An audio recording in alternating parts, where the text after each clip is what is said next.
En los últimos años, palabras como diversidad y multiculturalismo ganaron gran vigencia. Estos términos provienen de la antropología. La antropología estudia a la sociedad de ayer y de hoy, las relaciones de poder entre pueblos, culturas y sociedades. En sus comienzos se concentró en el estudio de los pueblos primitivos o salvajes, términos que años más tarde fueron reconocidos como discriminatorios. Cuando en el siglo XX la ciencia relativizó sus conocimientos y las guerras mostraron la irracionalidad del mundo, los valores de la cultura occidental entraron en crisis. Hasta entonces, la antropología se ocupaba de estudiar al otro, es decir, al no occidental. Pero hubo un antropólogo que planteó una autocrítica profunda hacia su disciplina y permitió una mirada superadora entre lo salvaje y lo civilizado. Claude Lévi-Strauss.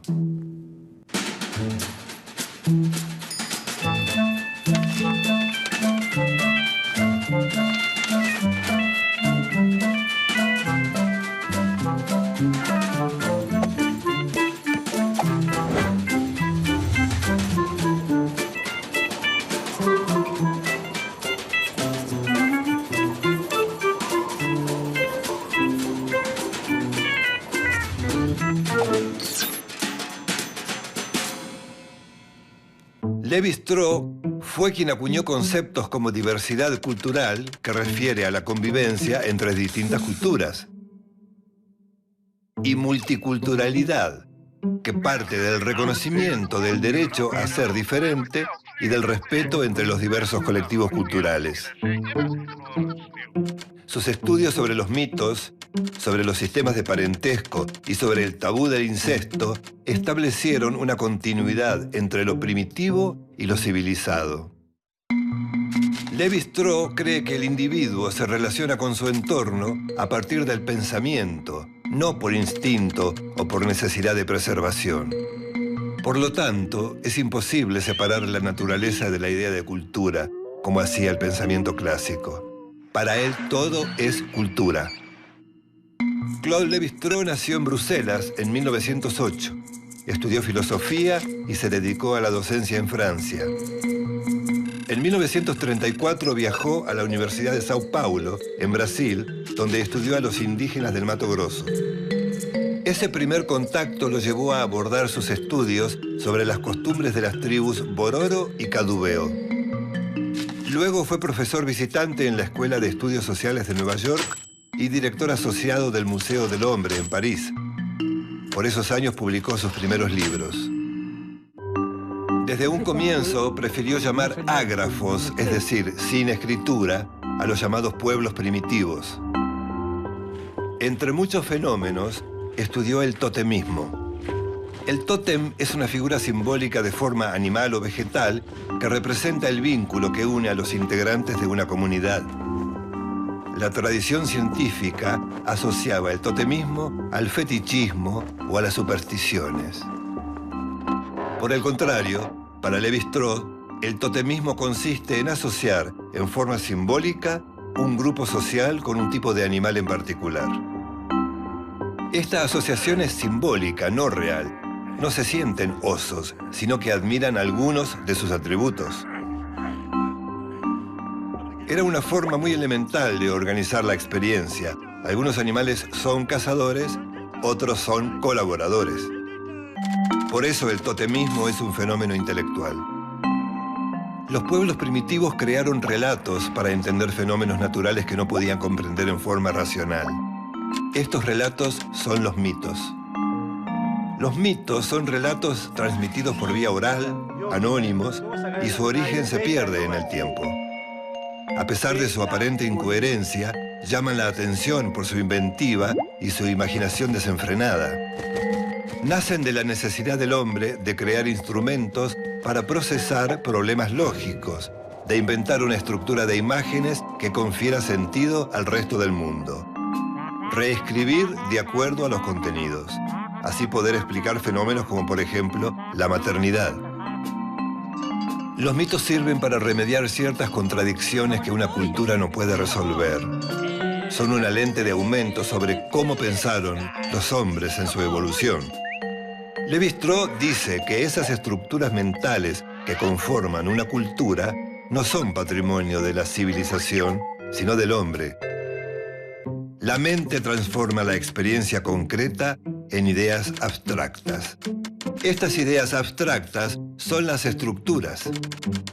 Es decir, las estructuras son modelos para estudiar la realidad. El concepto de estructura lo lleva a definir su disciplina como antropología estructuralista, también llamada estructuralismo social.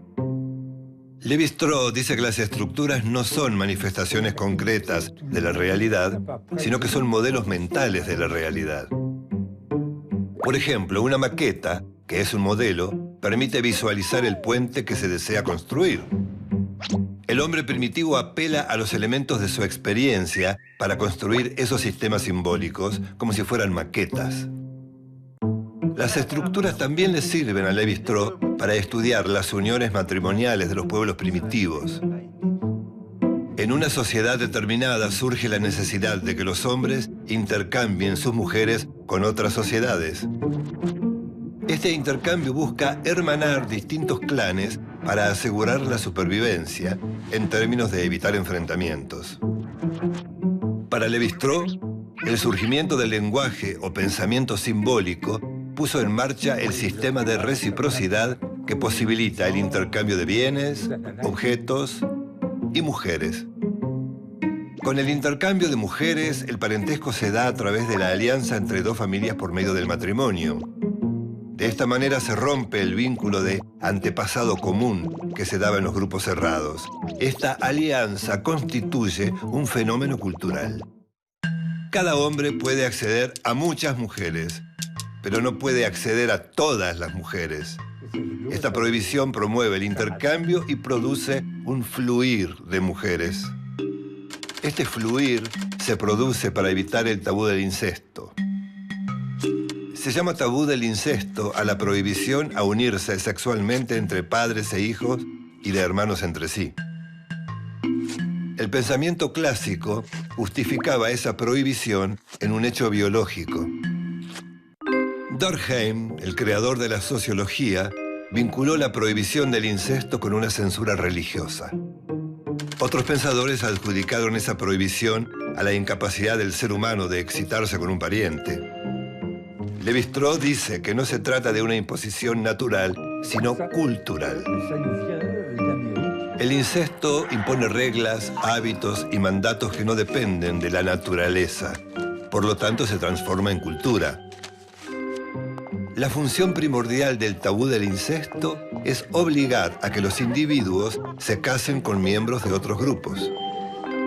A partir del tabú del incesto, un pueblo establece sus normas y sus prohibiciones.